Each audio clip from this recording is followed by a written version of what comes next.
sekarang gua justru malah lebih cenderung ke saintifiknya. Lebih ke saintifik. Walaupun mistisnya ada. Karena dimensinya yang di segitiga bermuda itu lapisan pertama itu dijaga oleh bangsa jin. Oke. Lapisannya. Tapi ini berarti benar Dajjal di situ. Nah, kalau sosoknya Dajjal yang seperti digadang-gadang, gua sih yakin Dajjal itu berada pada manusia itu sendiri. Karena Dajjal itu sifat. Oh, berarti makanya itu gue pengen gue tanyain kalau yang lu ceritain dia di zaman Nabi Musa, berarti kan Dajjal ini manusia dong? Manusia. Bukan iblis gitu, Bukan bukan. monster. Bukan dia, gitu. kalau cerita itu sebenarnya dia manusia, lahir sebagai manusia. Betul. Cuma sifatnya. Nah, makanya kalau Dajjal itu kan sempat sifat orang yang menghasut, orang yang pendengki, orang yang mengadu domba. Itu bisa disebut Dajjal. Oke. Nah, kalau masuk ke dalam sistem tadi bilang Illuminati, nah Illuminati sudah jelaskan semua sistem dia yang buat. Tapi gimana ya? Gue kok bingung al Illuminati. Soalnya Dajjal tuh nggak pernah mengajarkan apa untuk menyembah dia dan dia membuat agama sendiri atau minta disembah gitu, nggak ada kan? Memang nggak ada, tapi dia itu mencampurkan semua ajaran sehingga mengakibatkan munculnya ajaran-ajaran yang terlihat baik, terlihat benar, tapi ketika orang salah memaknainya jadi sumber perpecahan. Jadi dia itu bikin bingung gitu loh, dia nambah-nambah pemahaman yang enggak seharusnya ada. Jadi orang-orang tambah bingung yang mana yang benar nih, sehingga bangsa semakin terpecah belah gitu loh. Gitu. Yang terjadi adalah sebenarnya kayak kaum Illuminati, Freemason itu kan di VOC juga termasuk Freemason. Zaman dulu ketika tahun 19 berapa gitu pertama kali ke Indonesia, datang itu bukan cuma menjajah, tapi dia mencari manuskrip kitab-kitab kuno. Dia mempelajari ilmu-ilmu dari Nusantara. Tapi dia belokin, tapi dia campur dan dia rusak. Gitu. Dia buat buku kitab sendiri yang akhirnya kita semua tuh nggak tahu karena yang manuskripnya dibawa sama mereka. Iya betul. Kitab-kitab kunonya. Yang aslinya ya. Yang aslinya. Yang diajarkan yang melencengnya. Akhirnya terjadilah seperti apa yang sekarang kita dapatkan. Gitu. Jadi memang Nusantara ini kan pusat peradaban dunia. Nah, sayangnya manuskrip kitab-kitab kunonya udah sebagian besar dibawa sama VOC dan dipegang sama Illuminati itu sendiri. Nah, Illuminati dari buku Nusantara dia menciptakan semua cerita-cerita tuh. Soal segitiga bermuda, soal suatu segitiga aja mata satu disebut lambang Dajjal. Padahal aslinya bukan. Itu artinya lambang keseimbangan yang dimana segitiga itu struktural. Ada manusia, alam, gitu kan? Ini ada Tuhan, alam, gitu kan? Nah ini ada manusia di segitiga tuh. Yang tengah-tengahnya? Yang tengah-tengah itu sumbernya itu adalah manusia itu sendiri sebenarnya. Tapi lambangnya mata gitu bukan ya? Mata harusnya. Bukan mata. Itu karena dimelencengin. Harusnya apa? Itu sumber pusat. Jadi kalau kita bertiga sinergi, kalau di Islam kan ada hablumminallah, hablumminannas, alamin. Nah, itu akan menjadi pusat sumber energi untuk menjaga semesta. Tengahnya itu untuk ulas asih, atau di Arab disebutnya Rahman Rahim. Jadi kalau dibilang kita tuh sudah banyak dicekokin atau didoktrin di dogma tentang cerita-cerita yang ada, baik dari segala macam baik agama, kepercayaan ataupun kebudayaan. Nah, contoh aja kita kan dulu disebutnya lur kita sebutnya animisme, dinamisme, atau bahkan lagi ada disebut Atlantis itu penyembah matahari. Ya kan? Nah, sementara kalau dibilang penyembah matahari itu sekarang ajaran-ajarannya tuh ada, tapi bukan menyembah matahari aslinya. Tapi menyembah alam. Aslinya itu menyembah energi kekuatan yang ada dari Tuhan perantaranya matahari. Berarti masih mengakui Tuhan? Masih. Dari dulu. Berarti nggak literally dia nyembah matahari gitu kan? Sudah monoteisme. Nah ini lagi musim hujan dia bingung dong. Nggak ada matahari. Iya. Paling kesini ada nih citos matahari. Matahari. Masuk iklan. Matahari. Gitu. Jadi untuk sekarang ibaratnya saat ini Bang Reza lebih ke arah saintifiknya justru malah masalah segitiga bermuda ini gitu ya. Justru ketika dulu pastinya gua condong kepada mistis, condong kepada konspirasi. Nah tapi sekarang gua menggabungkan itu semua, konspirasi, mistis sama saintifis gitu. Oke. Efeknya adalah ketika berkata soal gimana Bang menurut lu segitiga bermuda, wah kalau gue pribadi kalau ada yang mau modalin gue kesana yuk neliti. Aduh. Oh serius lo? Serius gue mah. Emang lo nggak bisa neliti pakai itu aja Cet gitu kesana. Nah, kita kesana. Kita. Lo. Gini, kalau secara contoh misalnya kita tadi gue bacakan juga kita astral projection atau kita terawang gitu orang lain gitu kan. Gue kan jujur gue bukan penerawang. Nah, gue sendiri kalau misalnya kita astral projection, ayo kita kesana bisa. Tapi validasi penonton menyimak itu benar atau tidak dari mana? Oh iya sih benar. Multitafsir nanti ya. Bisa aja gue ngarang ya kan. Nah, iya, kadang bisa. Iya benar. Apa yang kita ucapkan benar atau tidak. Maksudnya kalau lu ke sono datang sendiri bisa lu memvisualisasikan langsung misalkan gitu. Live streaming misalkan. Kita bikin tim Nggak ada sinyal dong tengah laut. Live streaming. Kita bikin tim ke sana, tim ekspedisi berapa orang dan itu direkam dengan baik seksama. Jadi bisa ditayangkan dan bisa benar-benar disaksikan.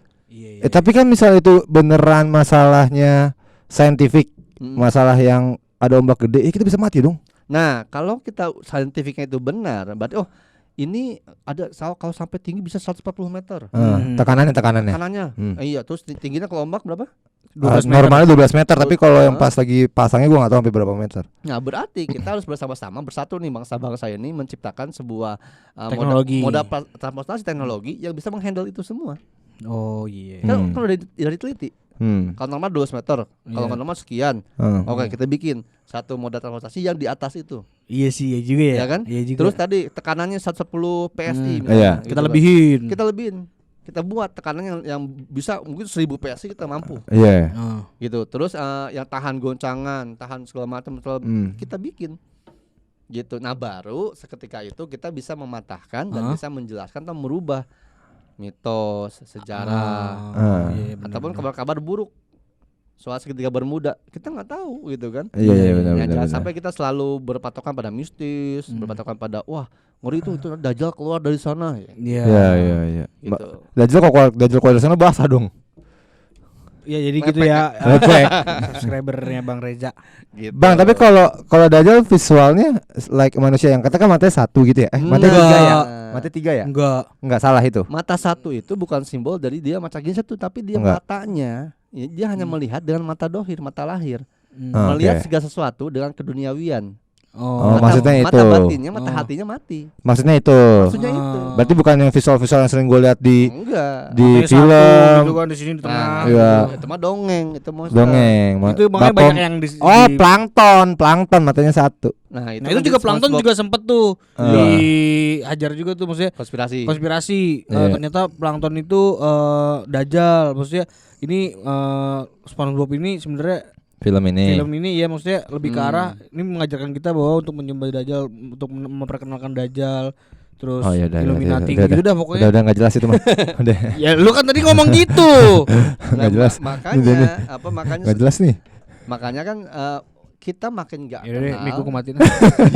Kita makin enggak kenal, makin enggak tahu Dajjal tuh sebenarnya siapa, seperti apa bentuknya. Gitu. Karena kita selalu berpatokan kepada bentuk wujud yang sudah kita dicekokin sama media yang ada dari dulu. Dajjal tuh monster, matanya satu, tingginya sekian gitu kan. Termasuk Baphomet. Baphomet beda gak? Kalau Baphomet itu termasuk iblis. Iblis katanya. Baphomet gitu. Karena kalau kita bicara soal Dajjal itu bermata satu. Pada masa dulu Dajjal itu sosoknya adalah seseorang. Iya. Nah, yang person. Tapi yang diutamakan Dajjal itu kan sifat. Iya. Makanya ketika di zaman Nabi Musa itu ada namanya Samiri. Samiri itu maksudnya apa? Samiri itu nama bocahnya. Nama anaknya, nama si ini. Yang jadi Dajjal itu. Berarti dia punya ayah punya ibu dong? Punya kan? Tapi diceritakan Samiri itu ketika dia lahir, dia tuh menyebabkan kerugian kepada ibunya meninggal kan. Dia nggak mau nyusu. Jadi dia awalnya nggak mau nyusu. Terus ibunya bengkak tuh payudaranya. Kagak bisa disedot-sedot kayak zaman sekarang belum ya? Belum ada. Sakit, ibunya akhirnya meninggal. Gara-gara susunya kebanyakan. Ya intinya sakit dari payudaranya gara-gara nggak menyusui. Nah, bapaknya dihukum karena dia tiba-tiba itu tuh Samiri tuh kalau nggak salah nggak bisa jalan, nggak bisa merangkak sama sekali. Tapi tiba-tiba ada di atas berhala, terus dia ngencingin sama berakin berhala itu. Betul. Terus jadi bapaknya ditahan karena ini anak kok bisa ngencingin berhala. Pasti lu ini yang gendong sampai atas. Nggak mungkin dong. Naik sendiri. Akhirnya bapaknya dihukum. Kenal banget, Pak. Enggak saya yang Mbak. Itu udah sejarah umum berarti. Oh, Anda yang umum. kurang tahu sejarah umum. Iya. Nah, soalnya saya masih satu lain sama Dajjal. Iya. Bagus Anda mengakui. Ya, Jadi, siap-siap. jadi kalau Mas ke rumah saya aja. Sosok. Tapi Hmm. kalau memakan atau mengambil sifatnya itu. Sifatnya Dajjal itu sifat. Samiri. Berarti sampai sekarang masih ada apa enggak tuh Dajjal? Ya kita Masih. semua lihat aja kalau mau cari Dajjal yang mana, lihatlah orang-orang yang selalu berpatokan kepada keduniawian. Dia melihat dan menilai sesuatu dari kebendaan, Betul. penampilan, dan dia lupa dari kemanusiaan, ketuhanan, saling berbagi, perdamaian, senangnya menghasut, senangnya mencela, senangnya mengadu domba. Itu Dajjal. Oh, berarti cewek matre Dajjal dong. Nah, lo akan kena feminisme nih. Ya kan enggak. Ya Ngomong enggak. cewek matre, Ya enggak dong. Cewek tuh kadang matre, cewek tuh realistis, bro. Realistis. Iya iya, Betul. enggak kan ada katanya, tapi kan gua enggak menjat siapa. Katanya ada. Ya enggak tahu, kalau kalian tidak merasa jangan tersinggung. Aduh miknya mati. Dimatiin. Dimatiin lah, sama siapa tuh dimatiin? Ya. Di mute. Di mute. Kasus lama tapi masih Kasus asik lama, ya. seru-seru. Tapi Gitu. nanti Berarti- kapan-kapan kita membahas soal Dajjal enak kali ya. Boleh. Jadi kan Bang Aziz sebenarnya udah expert, udah sering banget kan lu bahas-bahas Udah, sejarah sering. Dajjal. Dari mulai sejarahnya, mulai filosofinya sampai ke sifatnya. Nah, oke. Gitu. Terus pokoknya kalau waktu Tapi enggak tuh. Tapi beneran. Nanti ketika kiamat Dajjal bakal nongol kan katanya. Nah, ditanya kiamat tuh kapan? Kiamat tuh yang mana? Nah, makanya itu. Karena ada kiamat kecil, ada kiamat Kiamat besar besar. kan? Kiamat Sugro sama kiamat Kubro. Nah, Oke, gua TPA tuh, dulu gua sempet coy. TPA. Nah, kita kalau lari ke sana ya kan, kalau kita nanti akhir zaman pas kiamat Dajjal muncul. Ketika nyawa kita sudah meninggal duluan, kita nggak bakal Kita nggak ketemu bakal itu. tahu Dajjal. Nggak Nggak ngalamin. ketemu, nggak ngalamin. nggak ngalamin ya kan. Nah, terus apa yang kita dapatkan pelajarannya dari cerita Dajjal sama Imam Mahdi sama Nabi Isa? Ya Imam Mahdi tuh. Nggak ada kan? Imam Mahdi kan yang melawan Dajjal. Nah, jadi kalau gue pribadi, gue sih lebih memadukan semuanya. Saintifik ada, mistis ada, konspirasi ya. Konspirasi juga lebih besar. Itu yang menyebabkan si segitiga Bermuda menjadi suatu tempat yang sangat luar biasa ditakutin. Ditakutin bukan karena peristiwa alamnya, ditakutin karena mitosnya. Karena emang udah ini apa namanya? Nggak boleh. Enggak apa-apa, ngecek aja. Oh. Udah, takutnya belum kerekam. Udah banyak orang yang memberitakan bahwa jadi ketakutan sendiri ya. Ketakutan sendiri gitu kan. Jangan Benar. soal segitiga Bermuda aja. Kita aja kalau lewat gang buntu kalau udah takut sendiri, ya kan, Iya. bisa Betul. celaka karena ulah kita sendiri. Kadang udah karena diceritain orang, gang sini serem tahu. Iya, ada Gak pikir udah siap mempersiapkan jokes dia. Gue udah Dia aduh nggak jadi. kentang banget kentang bro, kena tanggung. ya enggak apa-apa daripada enggak kena. Iya. Yang pasti itu sih. Kalau kita bicara soal segitiga Bermuda, gue pribadi sih malah pengen ke sana, tapi dengan persiapan saintifis yang bagus. Ya, kalau nekat kesana mah sama bunuh diri. Iya sih. Kalau Iya, nekat Tapi kesana sebenarnya tanpa sih persiapan. tapi kayak udah enggak separah itu sih sekarang. Iya karena udah nggak ada kejadian lagi le. Ya iya, maksudnya kayaknya juga ya gua enggak tahu ya, maksudnya kayaknya masih ya kalau yang tadi gua lihat maksudnya di sekitar situ aja pulau-pulau pada hidup gitu maksud Nah, gua. emang ada yang tinggal di Itu. situ? Ada. Ternyata ya. Kan Bermuda itu nama pulau. Nama pulau. Bermuda itu nama pulau. Makanya dari Puerto Rico ke Miami, Ah. Miami ke Bermuda, Bermuda ke Puerto Rico. Jadi segitiga gitu. Nah, terus dia ke situ gimana? Selamat. Selamat kali sama Asep Makanya. jalan, Asep selamat, Santoso jalan. Oh, selamat Asep, Santos. Oh iya, Asep orang Pangandaran, orang Jogja. Orang Jogja, Jogja, Jawa Timur tuh. datang semua. Nggak tahu gue gimana caranya. Tapi kayak gue juga nggak tahu sih itu beneran sekarang udah ditutup atau rutenya masih ada gitu loh. Kalau Karena- rutenya ditutup, itu orang di Bermuda gimana? Mungkin agak Oh, derajatnya muter. agak muter sedikit gitu Iya, feeling iya, buat. iya, Kalau iya. memang sampai ditutup ya. Iya. Dari dari Miami, dia kan harusnya bisa lurus, ini mungkin Iya. agak diputerin dulu gitu. muter dikit. Muter. Oh. Forwarden kan lurus forwarden. Lebih aman lah ya. Mm-mm. Iya, kalau soal segitiga Bermuda, gue sih lebih fokus ke sana. Jadi kalau dibilang tadi balik lagi ke soal poros bumi, gue rasa di situ ada poros bumi. Itu adalah satu portal terbesar justru yang bisa kita menghubungkan dengan antah berantah. Cuman kenapa hilang nggak ditemukan? Bisa jadi dengan hancur tekanan tadi, atau ketika mereka munculnya ada di alam yang Alam lain, yang lain. Iya. atau di bumi yang lain, Bumi yang lain. dimensi Iya, yang iya, lain, atau dimensi galaksi yang lain. Dan portal yang di galaksi di segitiga Bermuda itu merupakan portal satu arah. Benar. Karena kalau diberikan portal kan portal ada dua arah. Iya iya. Contoh kecil kita waktu kemarin dengar ada orang yang pendaki di Gunung Salak muncul di Cirebon. Iya, tuh. Nah, itu berarti di Gunung Salak ada portal penghubung ke Cirebon. Padahal itu cuma berapa hari? 7 hari kalau enggak salah ya. Dia ngerasa hilangnya. Semingguan ngerasa hilangnya. Jaraknya dari Salak ke Cirebon kalau jalan kaki berapa hari anjir? Masalahnya kalau kita lihat di maps dari Salak ke Cirebon tuh lewatin Bandung nyet. Iya makanya. Itu jauh banget enggak masuk akal, enggak masuk akal. Itu berarti kan ada portal. Nah, itu portal 2 arah. Nah, masih mending misalnya portal satu arah yang keluarnya masih di kota itu juga, di bumi itu juga, Cirebon gitu. Masih di Cirebon gitu, masih di Indonesia gitu kan. Indonesia gitu kan. Tiba-tiba universe yang lain. Itu dia. Iya. Kita nggak tahu tuh ketika misal masuk ke segitiga Bermuda muncul ada di kepulauan yang lain yang dirahasiakan. Kalau di film itu banyak tuh kan. Yang mau ke Amazon, Wonder Woman. Kan si kapal tuh melewati dulu tuh. Iya benar. Kabut yang luar biasa. Baru masuk ya. Masuk kemana? Pusaran dulu baru nembus baru tuh ada kan. Iya gitu. benar. Nah bisa jadi seperti itu. Tapi ketika masuk ke sana lu nggak boleh balik lagi karena lu akan membocorkan tempat kita dan nanti tempat kita yang damai, yang tentram, yang enak. Jadi ketahuan, hancur karena manusia itu sifat yang jahatnya adalah ingin menguasai kan. Iya benar. Intervensi. Ntar udah kebuka, alamnya bagus, jadi tempat wisata. Aduh. Ada tiket masuk itu. Iya makanya kan jadi hancur. Iya hancur. Tiket wisata masih mending kalau dikeruk sumber dayanya diganti dari kelapa sawit gimana? Tapi kalau ngomongin saintifiknya kan maksudnya dimasuk akal ketika hilang alat ditemukan. Maksudnya ya kayak duka yang kita alamin itu yang kemarin kayak Rinanggala itu aja lama kan? Ya, segitu lama loh ditemuinnya. Maksudnya ya ternyata pas ketemu juga udah berkeping-keping hancurnya. Itu padahal tekanannya tidak separah yang ada di Segitiga Bermuda. Bisa kita bayangin dengan yang ada di Segitiga Bermuda itu bisa jadi apa gitu. Hancurnya bisa berkeping-keping mungkin jadi partikel-partikel kecil. Betul. Gitu. Cuman gua balik lagi ke situ. Itu orang yang neliti kok bisa neliti tekanan segitu. Ya mungkin pakai alat kali ya, gue nggak tahu deh. Kalaupun pakai alat kan bisa rusak alatnya. Kan tekanan 140 PSI itu. PSI. Apakah dia mengira-ngira? Enggak. Kayak sih nggak ngira-ngira tapi ngarang deh. Enggak. Ini ada penelitiannya. Maksudnya kalau pikiran gue nih kayak logikanya mungkin dari setengahnya alat udah nggak mampu. Wah ini misalkan 1000 PSI, wah kayak kalau masuk ke dalam lagi bisa lebih deh. Iya, mungkin kita mungkin gitu. Ya. Bisa seperti itu. Tapi enggak masuk pusarannya, enggak kesedot ya. Iya juga sih. Berarti kalau ada penelitian soal tekanan dan tinggi juga berarti segitiga Bermuda tidak seberbahaya itu. Hanya konspirasi yang besar yang bikin jadi takut. Ada apa di segitiga Bermuda yang enggak boleh orang datang ke sana. Dengan disebarluaskan berita-berita yang heboh, yang menakutkan, sama seperti Antartika. Benar. Antartika dijaga tuh. Dia kan di Samudra Atlantik nih. Segitiga Bermuda tuh Samudra Atlantik. Nah, maksudnya gini, gua yakin banget nih 1000% yang ada di segitiga Bermuda itu adalah air.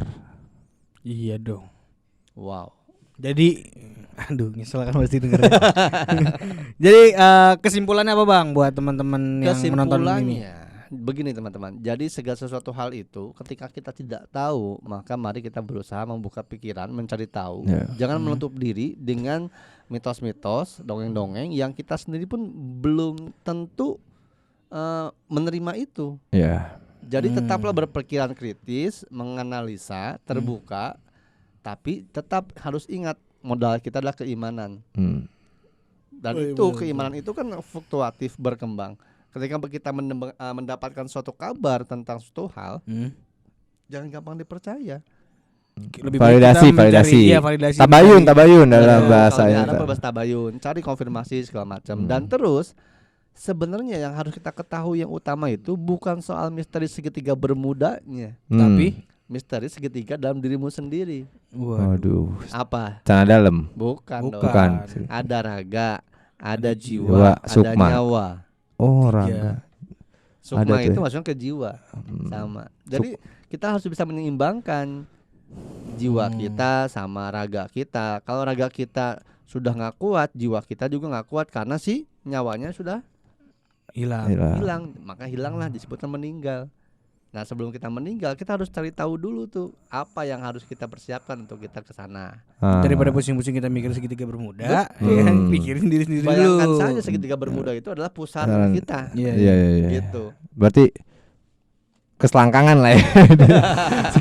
Disebut gitu. Nah, lebih ke dalam diri kita sendiri. Kita ungkap aja lebih misteri-misteri yang ada dalam diri kita.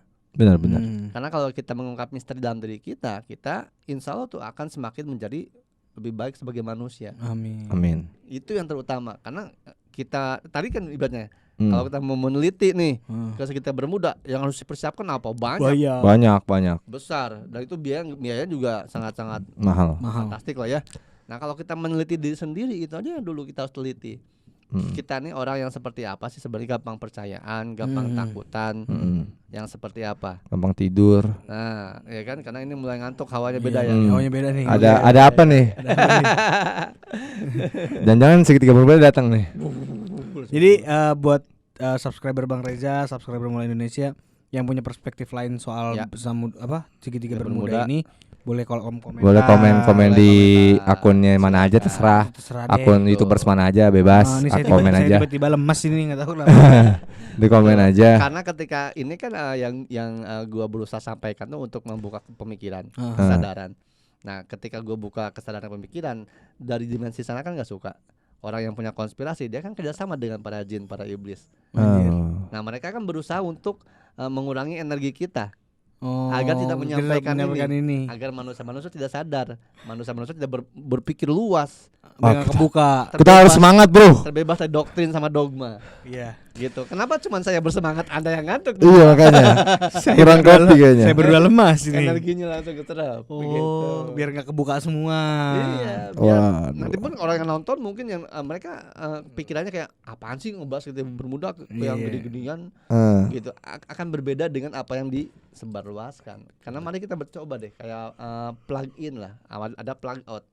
Ingat film dulu The Matrix? Iya. Yang gini, chat.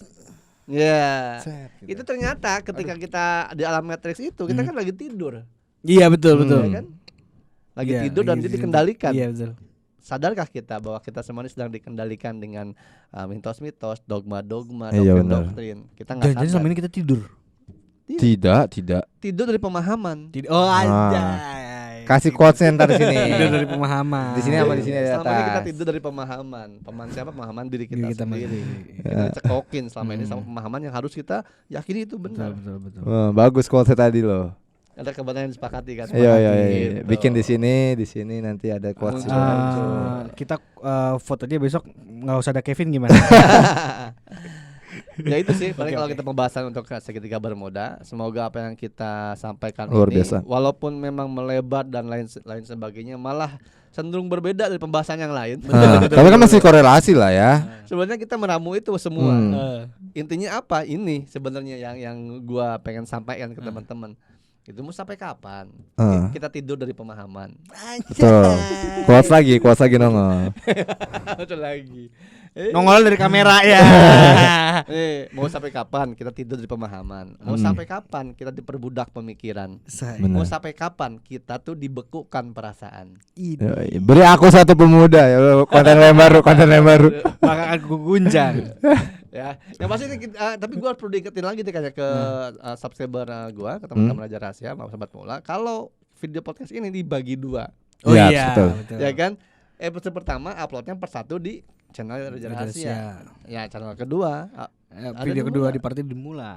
Jadi itu bersamaan uploadnya. Betul. Jadi ketika nonton di channel gua jangan nanya kapan ditayangin uploadnya, itu udah tayang langsung. Langsung otomatis.